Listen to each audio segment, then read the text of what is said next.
Assalamualaikum warahmatullahi wabarakatuh. Kembali lagi bersama saya Budi Febriani dari kelas SI 4105 dengan NIM 1202172362. Baik, pada kesempatan kali ini saya akan menjelaskan tentang tugas ke-9 Data Warehouse and Business Intelligence, yaitu tentang data mining. Nah, sebelum kita lebih lanjut ke pembahasannya, kita perlu tahu dulu nih, apa sih data mining itu? Nah, data mining atau biasa orang menyebutnya dengan penambangan data merupakan suatu proses penambangan informasi penting dari suatu data. Informasi ini biasanya diambil dari proses-proses yang rumit seperti AI, kemudian teknik statistik, ilmu matematika, machine learning, dan juga banyak teknik-teknik lain yang nantinya akan diidentifikasi, kemudian diekstrasi, dan nantinya akan menghasilkan suatu kebermanfaatan dari suatu database yang besar. Data mining ini memiliki banyak fungsi, tapi yang paling utama yaitu adalah deskriptif dan juga prediktif. Fungsi yang lainnya misalnya ada categorization, discrimination, association, classification, clustering, outliner, dan juga trend analysis.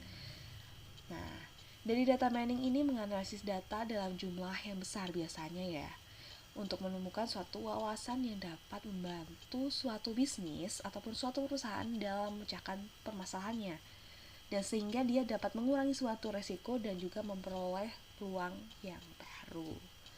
Nah, sebagai contoh saya akan menggunakan skema HR dalam pemilihan karyawan untuk mengisi posisi yang kosong. Kita langsung saja ke skemanya. Pada pemilihan karyawan, biasanya ada suatu posisi yang kosong. Nah, tentunya dalam pemilihan posisi yang kosong ini ataupun menentukan suatu karyawan cocok, kita perlu mengumpulkan data-data seperti biodata, mungkin ya, biodata dari karyawannya, kemampuan ataupun skill dari karyawan, lama durasi kerjanya, bagaimana pengalamannya, dan beberapa hal lain yang mungkin perlu dipertimbangkan. Nah, dari data tersebut akan diolah dan juga dianalisis sehingga menghasilkan sebuah informasi yang dapat berguna seperti kandidat terkuat yang akan mengisi posisi yang kosong tersebut. Jadi kita bisa mengetahui nih kandidatnya siapa saja sih yang kira-kira masuk untuk menjadi mengisi kosongan yang ada di departemen. Nah, mungkin cukup itu saja contoh dari data mining yang bisa saya sampaikan ataupun yang bisa saya jelaskan. Kurang lebihnya saya mohon maaf.